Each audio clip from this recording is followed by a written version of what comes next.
ಕಯಾದು ಪೂರ್ಣ ಗರ್ಭಿಣಿಯಾದ ಸಂದರ್ಭದಲ್ಲಿ ನಾರದ ಮಹರ್ಷಿಗಳ ಕಯಾದುವನ್ನು ನೋಡಿಕೊಂಡು ಬರ್ತಾರೆ.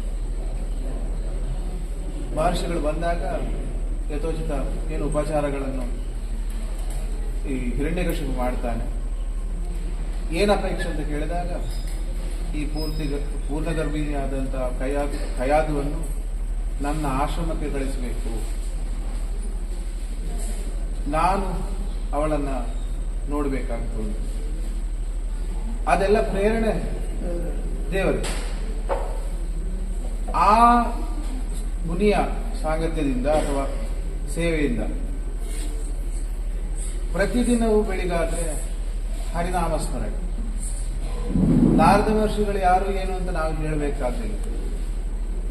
ಹಾಗಾಗಿ ಅಂತ ನಾರದ ಮಹರ್ಷಿಗಳ ಏನು ಸೇವೆಯಿಂದ ಆಗಿ ಅವಳಿಗೊಂದು ಮಗುವಿನ ಜನ್ಮ ಆಗ್ತದೆ, ಪ್ರಹ್ಲಾದನ ಜನ್ಮ ಆಗ್ತದೆ. ಆ ಪ್ರಹ್ಲಾದ ಹೇಗೆ ಬೆಳೆದ ಅಥವಾ ಹೇಗಿರುವಂತ ಹರಿಭಕ್ತ ಅಥವಾ ನಾರಾಯಣ ಭಕ್ತ, ವಿಷ್ಣು ಭಕ್ತ ಅಂತ ನಾವೆಲ್ಲ ತಿಳ್ಕೊಂಡಿದ್ದೇವೆ. ಇದನ್ನು ಇಲ್ಲಿ ಯಾಕೆ ಉಲ್ಲೇಖ ಮಾಡುದು ಅಂತ ಹೇಳಿದ್ರೆ, ನಾವು ಹೇಗೂ ಇರಬಹುದು, ದೇವರ ಸನ್ನಿಧಿಗೆ ಬಂದ ನಂತರ ನಾವೆಲ್ಲರೂ ಆ ದೇವರ ಸೇವೆ ಮಾಡುವಂತ ವ್ಯಕ್ತಿಗಳಾಗಿರಬೇಕು. ಹಾಗಾಗಿ ನಾವೆಲ್ಲ ಇನ್ನು ಮುಂದೆಯೂ ಹಾಗೆ ಇರೋಣ.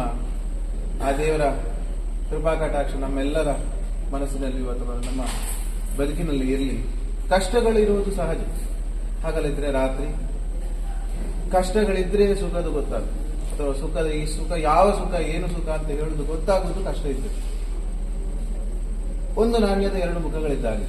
ಹಾಗಾಗಿ ಅದು ಎಲ್ಲವೂ ಬೇಕು. ಪ್ರಾಕೃತಿಕವಾದ ನಿಯಮಗಳು ಅಥವಾ ಪ್ರಪಂಚದಲ್ಲಿ ಕಾಣುವಂತಹ ನಿಯಮಗಳು, ಅದಕ್ಕೆಲ್ಲ ಎದುರಿಸುವಂತಹ ಶಕ್ತಿ ಕೊಡುವವನು ಯಾರು ಅಂತ ಕೇಳಿದ್ರೆ ಆ ಪರಮಾತ್ಮ.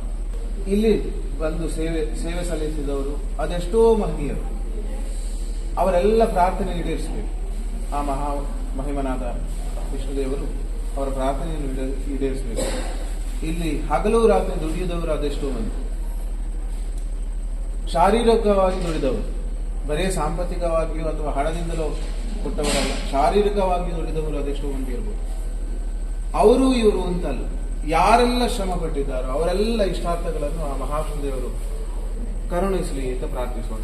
ಬದುಕಿನಲ್ಲಿ ಕಷ್ಟಗಳಿದ್ರೆ ಅದನ್ನೆಲ್ಲ ದೂರ ಮಾಡಿಕೊಡ್ಬೇಕು. ಕಷ್ಟ ಬರಬಾರ್ದು ಅಂತ ಹೇಳುವುದಲ್ಲ, ಕಷ್ಟ ಬರಬಾರ್ದು ಅಂತ ಪ್ರಾರ್ಥನೆ ಮಾಡಿಕೊಳ್ಳುವ, ಕಷ್ಟ ಬಂದಾಗ ಅದನ್ನು ಎದುರಿಸಿಕೊಳ್ಳುವಂತ ಶಕ್ತಿಯನ್ನು ಪರಮಾತ್ಮ ಕೊಡ್ಲಿ.